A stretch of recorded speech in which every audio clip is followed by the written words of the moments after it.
दोस्तों, शिव को समझिए। वास्तव में शिव कौन है?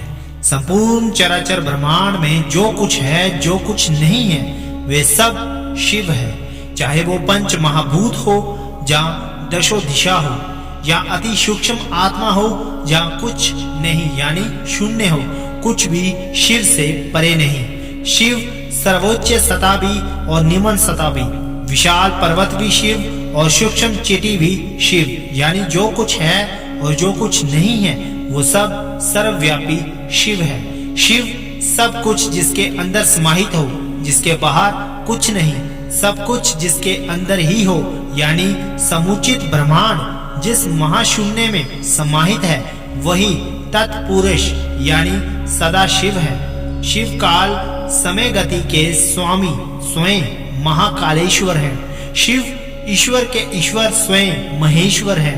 शिव स्वयं ही ओंकार ओंकारेश्वर है। शिव स्वयं मोक्षदाता मुक्तेश्वर है। शिव स्वयं परम आनंददाता आनंदेश्वर है। शिव सबके स्वामी सबके ईश्वर सर्वेश्वर है। शिव स्वयं ही परब्रह्मा ब्रह्मोश्वर। शिव अजन्मे हैं, अविनाशी हैं। शिव निराकार रूप से पूजे जाते हैं। वही शिव साकार भी हैं। निराकार परमात्मा का जागृत रूप है शिवलिंग। ज्योतिर्लिंग शिवलिंग के शक्ति स्वरूप हैं, जो देश के अनेक अनेक स्थानों पर विद्वान है। शिवलिंग गांव-गांव शहर-शहर फैले हुए हैं। शिव साकार भी हैं और निराकार भी। शिव जोगी भी हैं और वियोगी भी। शिव विश्व के विश्वनाथ भी हैं और महाकाल भी। शिव का अर्थ है कल्याणकारी। शिव भोले भाले हैं और लोग उन्हें भोले बाबा भी कहते हैं। वे ऐसे देवता हैं जिन्हें देवता भी पूजते हैं, राक्षस भी पूजते हैं और मनुष्य भी पूजते हैं। शिव साकार है और निराकार है। वास्तव में शिव शब्द का अर्थ होता है शून्य, और शून्य निराकार निर्गुण होता है। शून्य से तात्पर्य कुछ नहीं, बिल्कुल खाली, और इसी शून्य में सब कुछ निहित है। इसलिए शिव को अनादेश्वर और अंतेश्वर भी कहा जाता है, क्योंकि शिव का ना आरंभ है ना अंत है। शिव अनादि अनंत महाशून्य है। सवाल उठता है कि अगर शिव निराकार है तो हाथ में त्रिशूल लिए, जटाओं में गंगा को धारण करने वाले, कंठ में कालकूट विष को धारण करने वाले, माता आदि पराशक्ति उमा भगवती अम्बे गौरी के पति देवादि देव महादेव कौन है? इसका सही उत्तर है वह स्वयं शिव ही है, क्योंकि शिव निराकार भी हैं और साकार भी। अनादि अनंत महाशून्य सदाशिव निराकार तो हैं ही, परंतु संसार का मार्गदर्शन करने के लिए स्वयं सच्चिदानंद सदाशिव साकार भौतिक रूप में प्रकट शिव साकार भी हैं और निराकार भी।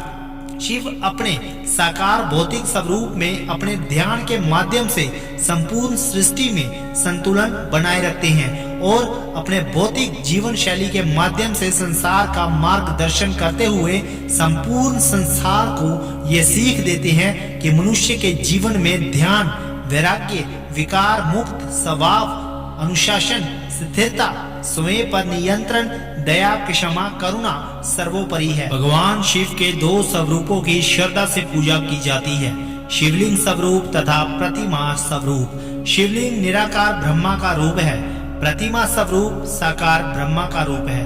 निराकार ब्रह्मा को समझना ज्ञानियों के लिए संभव है, जबकि साकार ब्रह्मा सहज साध्य है। दोनों का पूर्ण महत्व है। गीता में श्री कृष्ण जी ने दोनों स्वरूपों की व्याख्या की है। यहाँ तक निरंकार का प्रश्न है।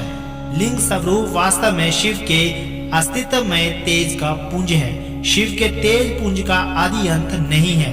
ब्रह्मा एवं विष्णु के लिए भी जानना संभव नहीं हुआ, इसलिए प्रतीक स्वरूप उस पुंज को लिंग स्वरूप में नमन किया गया। शिव पुराण के अनुसार निराकार ब्रह्मा ने अपनी लीला शक्ति से जिस आकार की कल्पना की, वे ज्योति पुंज के स्वरूप परम पुरुष महेश्वर शिव ही थे। उन्होंने अपने विग्रह से जिस शक्ति की सृष्टि की, वह प्रकृति कहलाई। शांति शिव, विनाश समय, जोग, ध्यान, नृत्य, प्रलय और वैराग्य के देवता, सृष्टि के संहार करता और जगत पिता है। इनकी चाहे साकार रूप प्रतिमा का या निराकार रूप शिवलिंग की पूजा करें, दोनों एक ही समान है। जैसे अधिकतर आदमी के दो नाम होते हैं, एक घर पर बुलाने का नाम और एक स्कूल या ऑफिस का नाम। व्यक्ति तो एक ही होता है, चाहे जिस नाम से बुलाएं व्यक्ति सुनता तो है। उसी तरह चाहे शिव कहे या भोलेनाथ, दोनों एक ही है। दोस्तों, जिस प्रकार इस ब्रह्मांड का ना कोई अंत है, ना कोई शोर और ना ही कोई शुरुआत, उसी प्रकार शिव अनादि है। संपूर्ण ब्रह्मांड शिव के अंदर समाया हुआ है। जब कुछ नहीं था तब भी शिव थे, जब कुछ ना होगा तब भी शिव ही होंगे। शिव को महाकाल कहा जाता है, अर्थात समय। शिव अपने इस स्वरूप द्वारा पूर्ण सृष्टि का भरण पोषण करते हैं। इसी स्वरूप द्वारा परमात्मा ने अपने ओज व उनिष्ठता की शक्ति से सभी ग्रहों को एकत्रित कर रखा है। परमात्मा का ये स्वरूप अत्यंत ही कल्याणकारी माना जाता है, क्योंकि पूर्ण सृष्टि का आधार इसी स्वरूप पर टिका हुआ है। भगवान शिव को अनेक नामों से पुकारा जाता है। रुद्र से अभिप्राय जो दुखों का निर्माण व नाश करते हैं। शिव को पशुपति इसलिए कहा जाता है क्योंकि वह पशु पक्षियों व जीव आत्माओं के स्वामी हैं। शिव और शक्ति के मिलन से अर्धनारेश्वर नाम प्रचलित हुआ। महादेव का अर्थ है महान ईश्वरीय शक्ति। भोलेनाथ का अर्थ है कोमल हृदय, दयालु व आसानी से माफ करने वालों में अग्रणी। ये विश्वास किया जाता है कि भगवान आसानी से किसी पर भी प्रसन्न हो जाते हैं। जय शिव शंकर, जय भोलेनाथ। वीडियो अच्छी लगती है तो लाइक शेयर कमेंट करना मत भूलिए, और अगर चैनल पर नए हो तो चैनल को सब्सक्राइब करके बेल आइकन को प्रेस करना मत भूलिए।